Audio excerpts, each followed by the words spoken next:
Okay, that's another point. Then we have nevertheless to admit that information technology has also some downsides. First, precisely on the drones, for instance, it makes it easier to make an attack without the attack being attributable. The Americans say this is CIA, this is secret. With aircraft or with soldiers, it's much more difficult.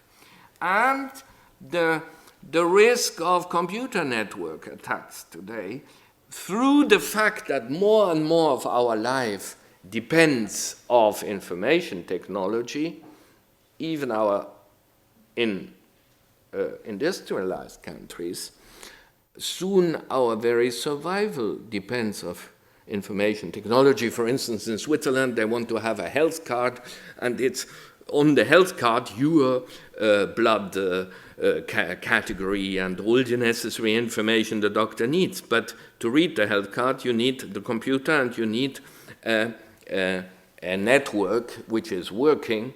At the same time, the military use the same network, and therefore an enemy is justified to try to interrupt the network.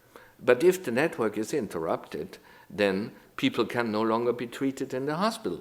If you have everything is in the same network. So the typical information technology mentality, which is everything is in the same network, and you know that internet was born as a military application, has its downsides, and the problem of computer network attacks. So either there are kinetic attacks, you interrupt the electricity station, and then people will die, not as in the old times because they lived near the electricity station, but children will die because the water is no longer purified, and to purify water you need electricity.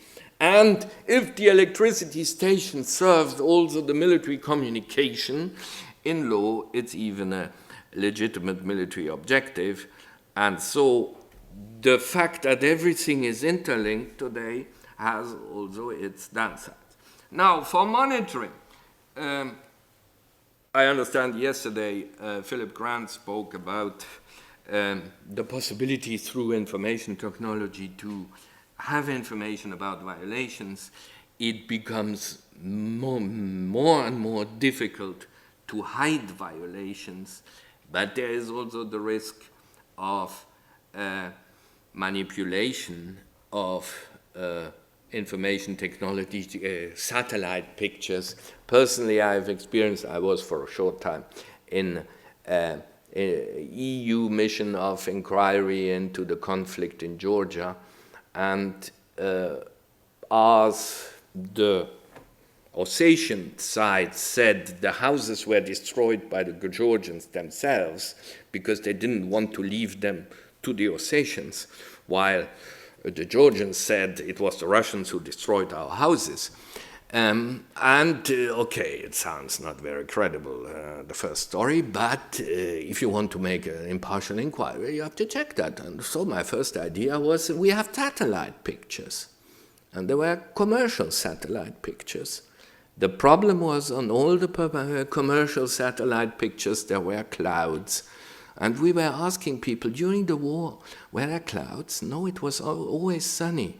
But it was because all the commercially available satellite pictures at that time, because today there is also a European satellite, were through US satellites, and the US government has the right to cloud satellite pictures, and they did it. Also, they were in favor of Georgia, but probably they simply wanted to have something to deal with the Russians about. Satellite images help to identify threats and to identify needs by people who need humanitarian assistance. And they may identify, information technology allows to identify patterns of violations, because, you know, the problem is often that even if humanitarian law is respected, people will die in an armed conflict. So it's often to really say whether there are violations of humanitarian law, you have to identify patterns. And this is easier, much easier with information technology. Finally, on enforcement, it facilitates fact-finding and accountability. We see that now in Syria, that we are very much aware of what happens today in Syria, be it through the internet, through Facebook, Twitter, and satellite pictures. The risks are always that at the end there is a human being, and so the human being has to interpret the information coming from information technology. The human being may manipulate it, and obviously there is a question of dehumanization. But we have to be conscious that this didn't start with information technology, but as soon as warfare did not only consist of knights fighting against each other.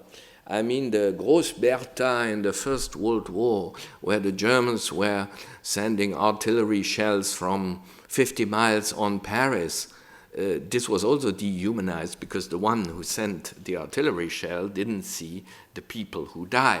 In addition, I have some reservations towards the dehumanization argument because I experienced in the former Yugoslavia where neighbors were cutting the throats of their neighbors. And this was not because they were far away and because they were seeing them only on a screen and so on. So I'm not so sure that the simple fact of distance and that between the one who acts and the one who could be affected, there's information technology that this puts this distance and dehumanizes.